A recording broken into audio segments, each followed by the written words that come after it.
Hi guys, thanks for joining me once again. My name's Peter, you're watching Thailand Bound, and today I'm going to be reading out 3 viewers' stories. Now something's happened to me today that I haven't had happen to me since I arrived nearly 2 years ago. I've actually woken up with cramps in my stomach. I hope it's not food poisoning. I went out for a meal with some friends last night and not feeling too great this morning, so I'm hoping it will just pass today with drinking lots of water. I'm not really eating too much, and we'll see how we get on. But this is Thailand and these things happen. Been lucky up to now. Right, let's get into the first of 3 stories. สวัสดีค่ะ Coming off a recent bar girl experience, I thought I'd switch gears and try the Thai-friendly route. As most of your viewers have said, online dating is the better avenue to find a regular girl. I signed up for Thai Friendly, uploaded some photos and went to work. Like most people, the messages started pouring in. Some were straight freelancers, but I did find many girls that I wanted to just hang out with. There was a girl on Thai Friendly, very cute in the photo and close to my age. I think you said in the past you divide your age by 2 plus 7 and you escape being one of those suspicious couples walking down Beach Road in Pattaya. We had an 8-year age gap and that seemed normal compared to others. The story starts in the fall of 2022 in Pattaya. Yeah, I know, clearly not the place anyone should look for love, but I happened to be there for a few days, so why not have a holiday girlfriend? I met Mott under my hotel at Central Festival Mall. I arrived on time, probably a bad idea in Thailand, as I know Thai time means 1 hour late. But surprisingly, she arrived on time as well. We often hear that online photos can be misleading, and I was having a really tough time finding her in the crowd. We were exchanging line messages for a while. I was walking around looking for her. When we finally met, she looked very different than her photo, a darker skin and less slim. No worries, as I appreciate the variety in Thailand. There was an instant connection, and the first moments were just staring at each other as we went up the escalator in the mall. All good. Mott was from Royet but lived and worked in Jomtien, and according to her, never really went into Central Pattaya. We went for dinner in the mall during the chat, so I almost forgot I was in Thailand. There were some particular things about her, maybe even warning signs. Her English was way too good, like she may have had a foreign boyfriend or had a suspect occupation. I took it at face value and proceeded to just enjoy hanging out. We joked and laughed, exchanged some of our details of our personal lives. She then shared photos of her 3 children from 2 different fathers. Wow, I was really surprised compared to her. These were faces only a mother could love and clearly the product of 2 men with a good heart. After dinner, we headed upstairs to my hotel to check out the view as the room was on a high floor and faced the ocean. I just flew in from the US, so was a little bit jet lagged and jumped into bed only intending to nap. She joined me in the bed as the air conditioner was conveniently set at a low temperature. As expected, I was excited and must lack the maturity to handle just a simple nap with the girl. I have heard that regular Thai girls are conservative, but this wasn't her. I didn't expect that we would be going to work within hours of meeting. After our workout, we showered and went to Treetown for drinks. There she told me she was helping her sister at her massage parlour. And I will say, based on her high skill level, the parlour was likely not just massages. We spent the next 2 nights together and I really enjoyed her company. I'm well aware of the 3-day rule, so I was checking out on day 3 in the lobby before we said our goodbyes. I was waiting to receive the invoice for the night, but it never happened. I even had a couple of thousand baht in my front pocket and was even ready to negotiate. This was just an odd situation as nothing is free in Pattaya. I suppose fate wanted me to use the money in Phuket, as I'm certain there would be many girls that needed college tuition. Now, with a positive experience under my belt, I was off to Phuket. Patong was a familiar place to me, and that destination helped me get through the dark pandemic days. After multiple trips each year, you can't help but make friends with staff at restaurants and bars. I was always someone that enjoyed the face mask look, as the mystery of the girl's face was irresistible. Will the girl's face be as hot as her body? Being that girls can't drink with a mask on, that mystery is quickly resolved, upon ordering a lady's drink. I met a waitress during the Phuket Sandbox days. Anong had a nice looking eyes, and I could only imagine what the rest of her face looked like, and it was absolutely beautiful. I'd always visit her every trip to buy a few ladies' drinks for her, as I knew waitresses really didn't make much money at the bars. One trip, between serving drinks to other customers, Anong managed to blow through about 7 ladies' drinks with me.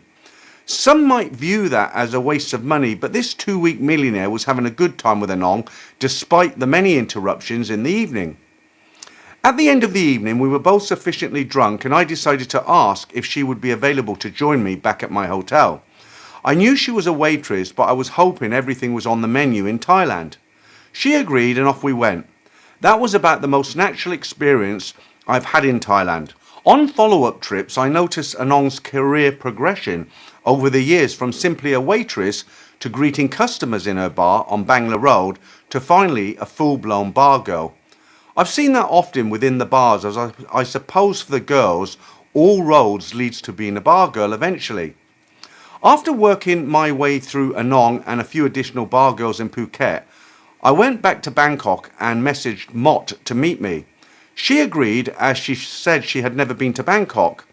Mott hired a car from Jomtien to Bangkok, and she said, "Why don't I pick you up at the airport on my way to Bangkok?" As anyone knows, Suvarnabhumi Airport is not a small airport that you can easily pick out someone. The Thai girl must have special skills.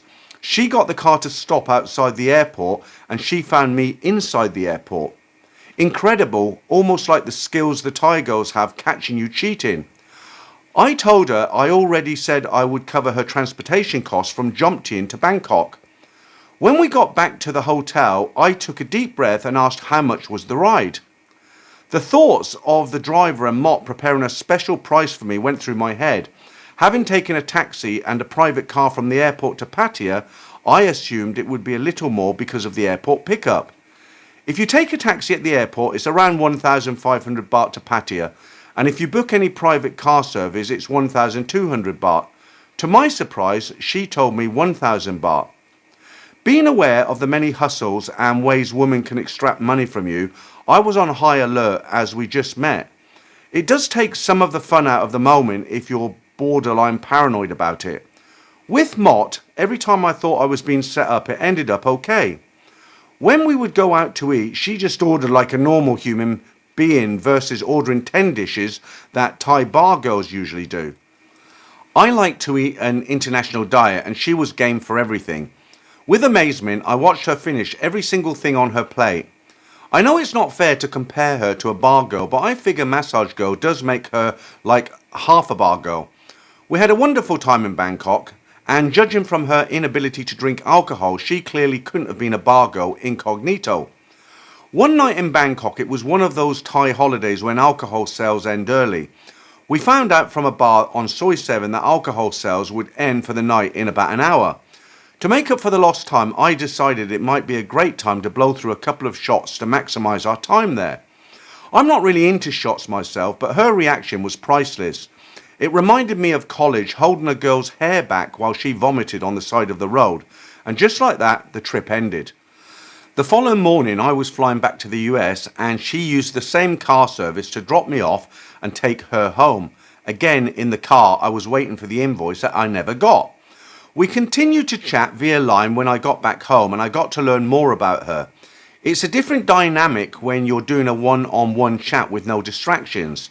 Mott did travel outside of Thailand and dreamt of one day going to her favourite place, Tokyo. I knew she had been saving up for another trip. She had worked her way into my daily routine, and then one day she went dark.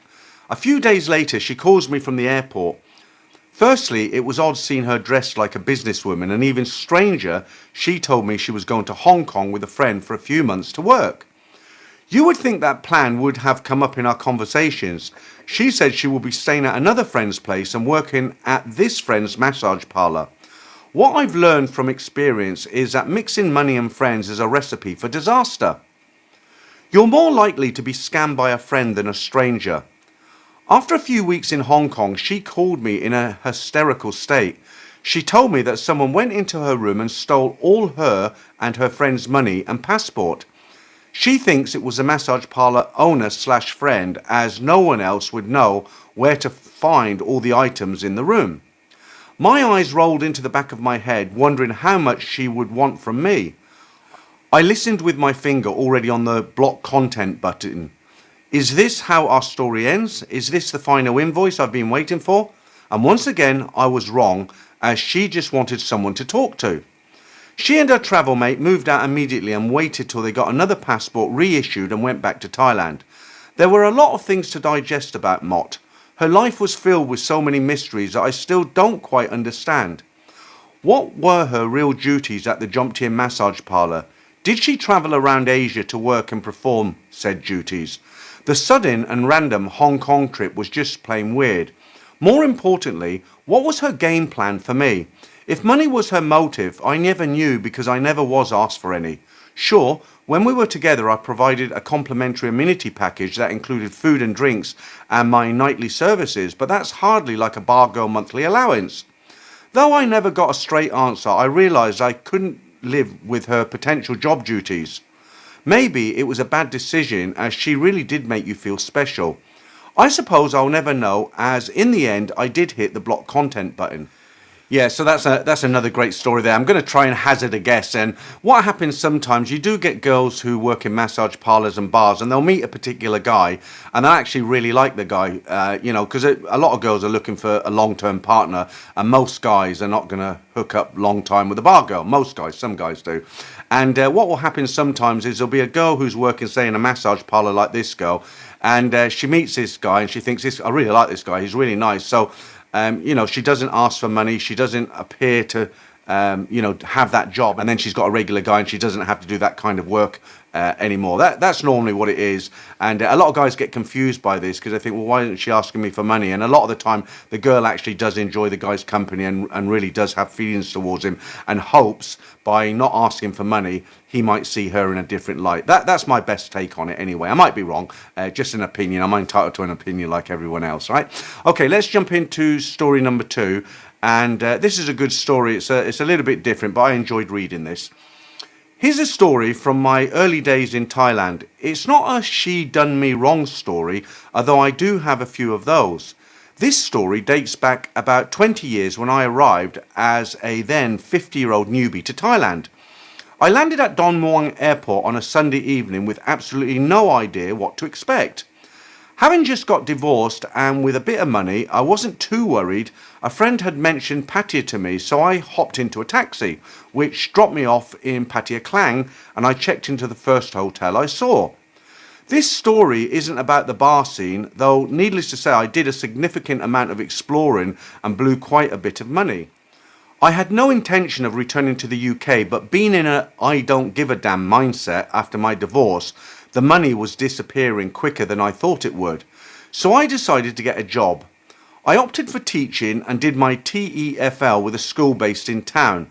The course was a bit of a joke, but I got the required certificate and the agency got me a couple of jobs. I spent a few weeks at a government school in Chonburi and also at the Michelin factory at Liam Shabang. An opportunity at an international school came up, so I went for it. Like many would-be teachers back then, I had to be a bit creative with the truth, and I successfully blagged my way into the job. The school followed the British system, and I had to teach English and history to 8 and 9-year-olds. The parents paid a lot of money for their kids to attend this school, so they expected success. This meant that the kids were not allowed to fail their exams because that would be a huge loss of face. The class was a mix of pure Falang, half Falang and pure Thai students. I genuinely liked the kids and did my best at the school. It wasn't long before things got interesting. After my first term of teaching Victorian Britain, it came to exam time, and of course no one could fail. Not wanting to appear to be a bad teacher, I decided to give the kids the exam questions the day before the exam. No one will possibly fail, right? Something didn't feel right and I wasn't confident, so in the afternoon I gave them the answers as well. What more could I do? On the day of the exam, the first question was, who was Queen Victoria's husband? 9-year-old Nat answered, Pokemon. That was the only question he answered, and guess what? He passed. I think I gave him 50% because he got his own name right on the paper. One of our duties as teachers was to meet and greet the kids at the gate. It was amazing to see the kids being dropped off by their mothers, who often had a different phalang in tow, or the father with his latest bar girl. God knows what the kids thought. A new Filipino teacher joined the school one day. She sauntered into the staff room and I just knew I had to get to know her, if you know what I mean. She was 24, good looking, clever, the new kindergarten teacher. It wasn't long before we were having an affair and everyone said we were great together. My friends were stunned when I did the sensible thing and moved into my condo with an 18-year-old from Udang Thani. Everything was wrong, but she was stunning and I couldn't help myself. One day as I was preparing for class, Rose was sleeping as usual. I called out to her, "Have you seen a clean shirt, Rose?" She sat up in bed and looked me straight in the eyes and said, "Pete, I'm not a washing machine." I laughed all the way to school. As I said, I genuinely liked the kids and I stayed on twice a week to coach the boys' football team. Even our training sessions were well supported by the rest of the school after hours. After a while, the boys asked if they could play a match against another school. In the school's history, there had never been a competitive match against another school. So I put it to the school's owner and she promptly said no. I asked her why and she replied that if we lost, it would look bad for the school. More like her losing face, I think. I persuaded her that everything would be fine, the boys were ready and nothing could go wrong. She reluctantly agreed as long as it didn't cost the school any money. So all the teachers clubbed together to pay for the transport, kids and drinks, etc. On the day of the match, my team was well supported by all of the teachers' parents and the other kids in the school. The game started well and we were 1-up. Sadly, we lost 6-1. The owner of the school never spoke to me again, and after that day, not once. The owner was a strange and very mean woman. The school was located next to a busy, dangerous road.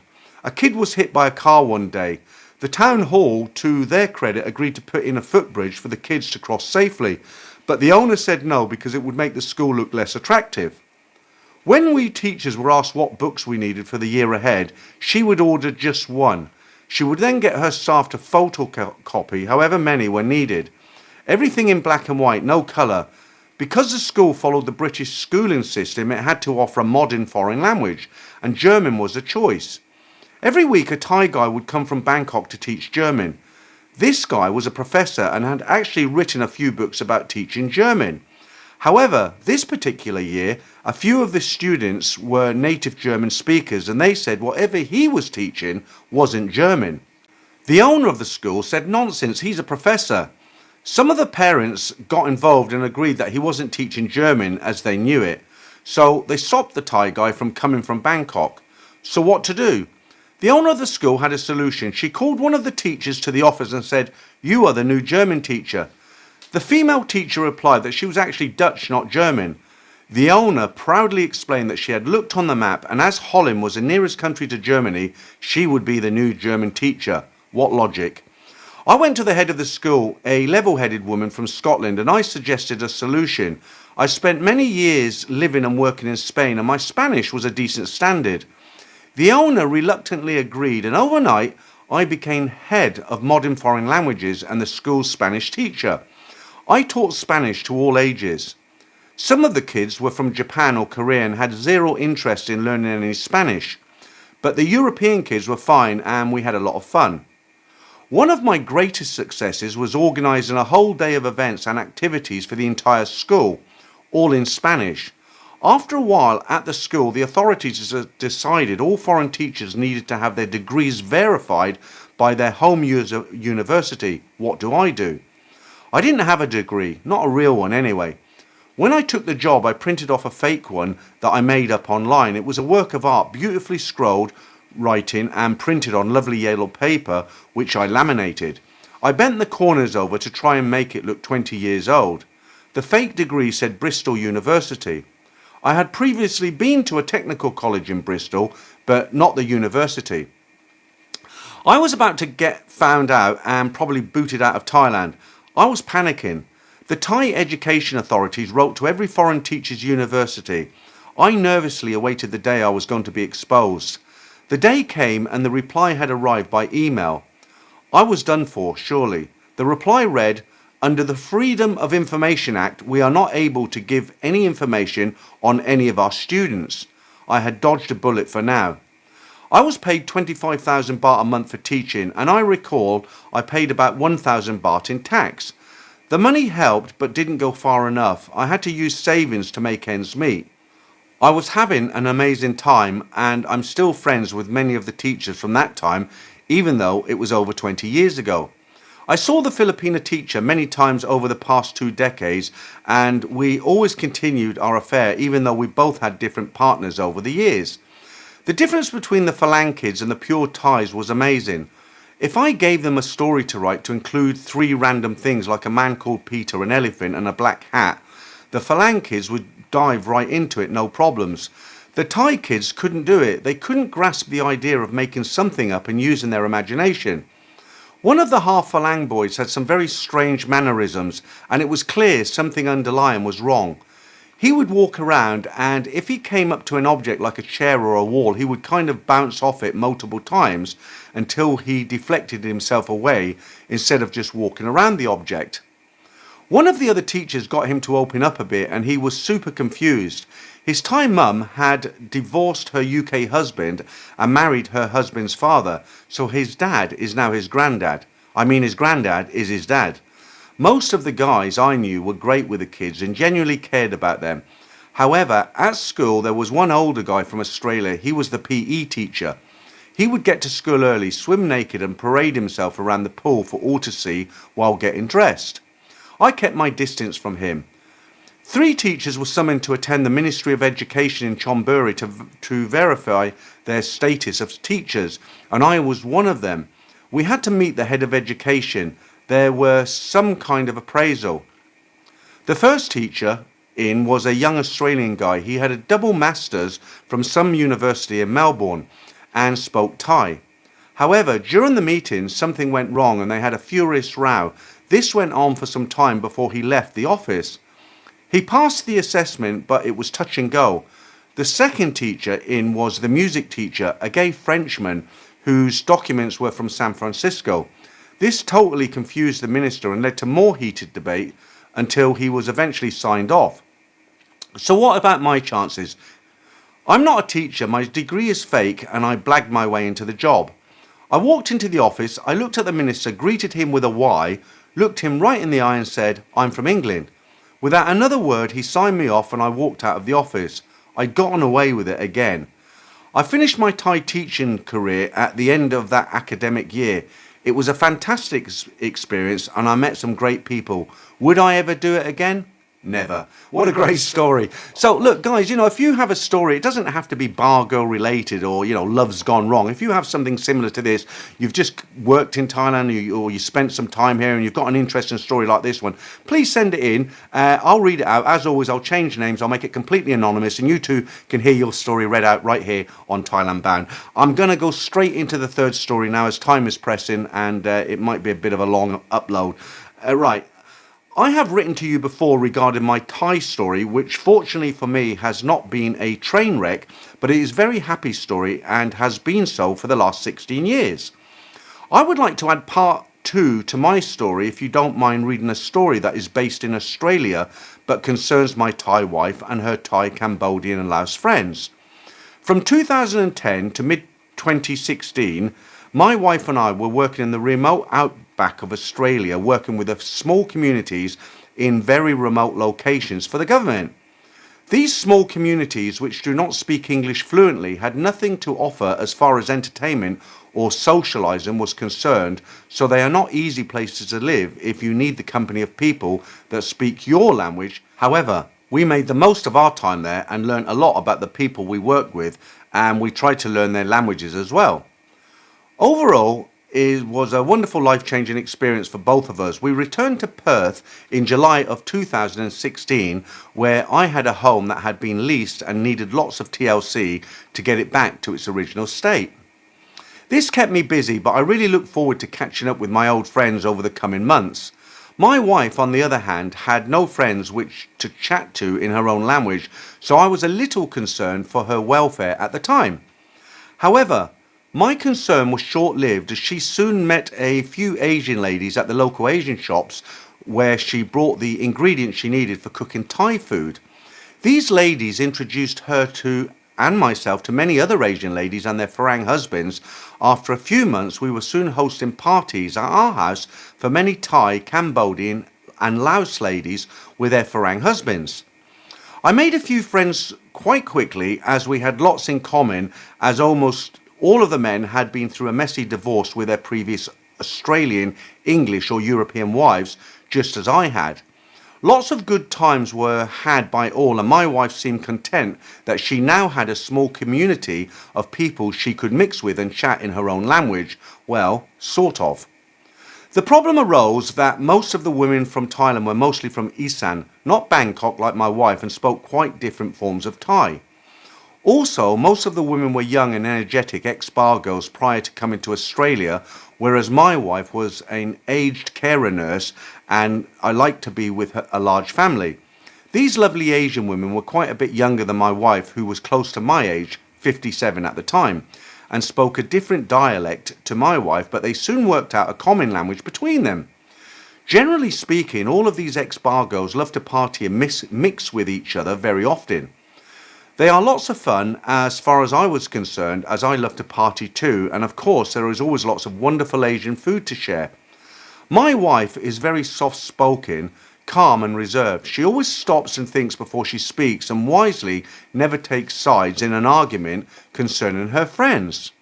So, as it turns out, she became the trusted confidant for many of these younger ex-bar girls who are having some relationships or financial issues with their spouses, or are having an issue with one of the other bar girls over one thing or another. Quite often, she would be on the phone listening to some women asking for help or advice, or just to share their problems. Other times, she would be sitting on the back patio or at the kitchen bench at our house, listening to the problems of girls on the phone, a glass or two of wine in hand. I would often be close by doing my own thing, unable to fully understand the conversation, but I was able to pick up on the tone of the conversation, which more often than not was a tale of woe, which usually had financial difficulties associated with it. Quite a few times we were asked to lend money for some reason or another to help tide over the person for a month or two, sometimes longer. I kept an Excel spreadsheet so that I could keep a tab on who borrowed money, what were the repayments, and when it was due. The general story was that money was needed to be sent back to Thailand, Cambodia or Laos to pay the grandparents, who in many cases were caring for the children of these women that now lived in Australia. I always trusted my wife's judgment in these cases, and all money had been paid back on time so far. We lent a lot less now in 2024, and only to trusted friends for very particular reasons. I always wondered why their husbands were not helping with payments, but never asked, as it was none of my business. My Thai wife and I are very close, and we do not hide much from each other. There are, of course, some things we keep to ourselves. Over time, I have heard many of the stories that my wife heard from the ex-bar girls. I'm not one to tell tales, and that is not what I intend to share with your viewers, but I do intend to share one major issue that constantly rears its ugly head with most of the Asian ladies that have become partners to their Western husbands and are borrowing money from ourselves and also from people who set up shares. Actually, this issue affects all cultures and genders, to be fair, but for this channel, I intend to write about how it affects the Asian ladies that I personally know. Many of the Asian ladies that I know and have heard of like to borrow money amongst themselves for reasons known to themselves, but I am sure your listeners have their own ideas as to why. They call this system of money exchange shares. For those that don't know about shares, it works something like this. A group of 10 to 20 people each put in a sum of $500 per month to a central fund manager, who then loans out a set sum to one of the participants each month. The receiver's name is usually drawn out of a hat unless there is an urgent situation. The fund manager gives herself the first payment. Usually the amount lent is around $5,000, but it can be more than this. Over the next 12 months, each participant has to pay back their share plus the interest to the fund manager. The fund manager is able to make a huge amount of profit from these transactions if all goes well, but quite often someone will take their share of the money then abscond. That could be a story by itself. Some listeners might be asking, where is the money going? But I think most would have a good idea. In Perth, as in all the major cities of Australia, we have casinos that love to suck in as much money as possible from the surrounding communities. We also now have plenty of places to gamble on your smartphone and have Thai ladies acting as agents for the online casinos, promoting it to the local Perth Asian ladies as an easy way to get plenty of money.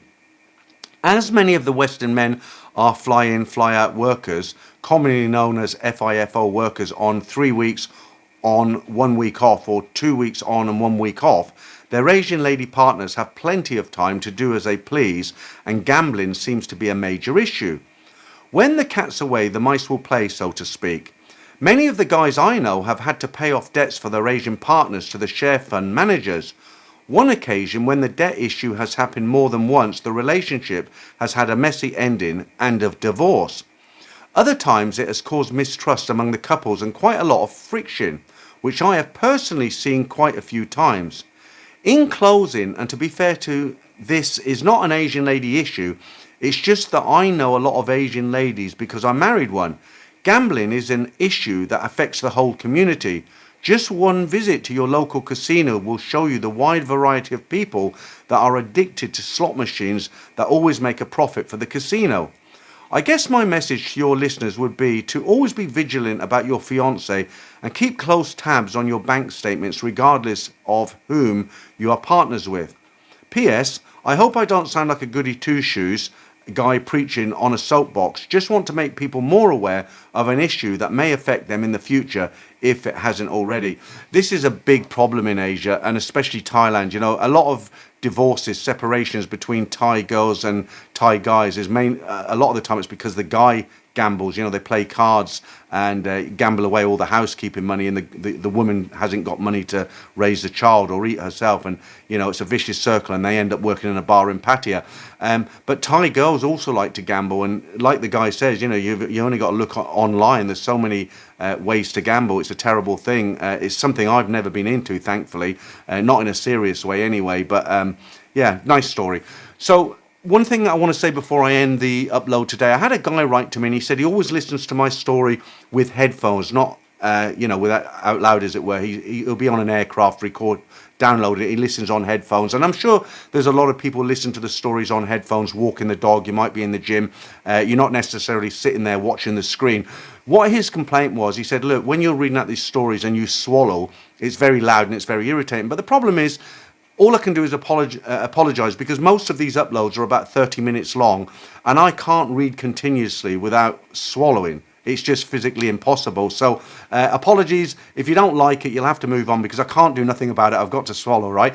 And with that, I'm going to end this upload. Thanks very much for listening again, guys. Don't forget, if you're sitting on a story, please send it in to me. I'll make it totally anonymous as always. And hopefully we'll have some more stories for next week. Thanks again, and I'll catch up with you real soon.